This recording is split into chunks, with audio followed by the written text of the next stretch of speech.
TV देखते रहिए जी। दूसरी चाबी का शिकार। कुएं की टनल से मुश्किल से निकलकर साद और जोया वापस किले के अंदर आए। उनके कपड़े गीले, हाथ पे छिलके, लेकिन चांदी की पहली चाबी उनकी जेब में थी। अब बस 2 चाबियां और। साद ने थोड़ी सी मुस्कान के साथ कहा, बस तुम्हें लगता है ये बस काम है? अभी तो शुरुआत है। जोया ने थोड़ा सार्कास्टिक हंसी दी। दोनों सोचने लगे कि दूसरी चाबी कहाँ मिल सकती है।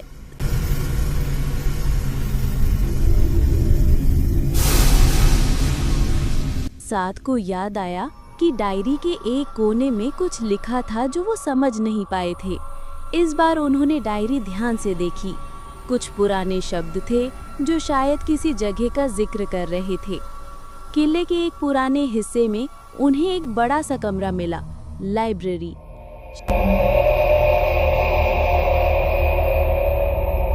शेल्फों पर पुरानी किताबें, जले हुए पर्चे और धूल का इतना मोटा लहर कि सांस लेना मुश्किल था।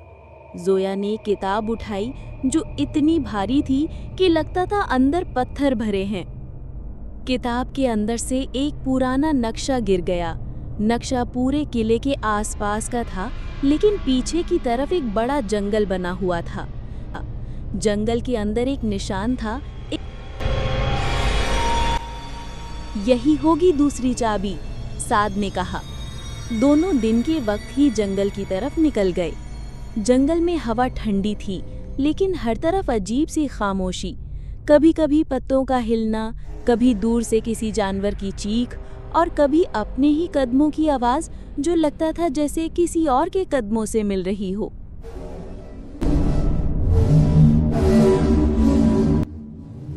उन्हें एक पुरानी गुफा मिली। गुफा के मुंह पर पत्थर गिर गिर के रास्ते को आधा बंद कर रहे थे। अंदर से एक अजीब गूंज आती थी, जैसे कोई पुरानी लोहे की चेन हिल रहा हो।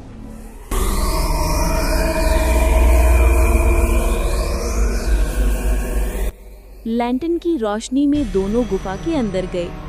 वहां दीवार में एक पुरानी तलवार लगी हुई थी, बहुत बड़ी, जंग लगी हुई, लेकिन उसके हिल्ट में एक छोटा सा खाना था। साद ने तलवार खींचने की कोशिश की।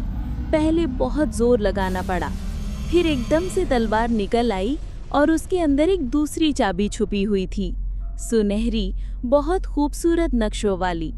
लेकिन जैसे ही चाबी जोया के हाथ में आई, गुफा के मुंह पर जो पत्थर थे वो एक जोर की थड्ड आवाज के साथ गिर गए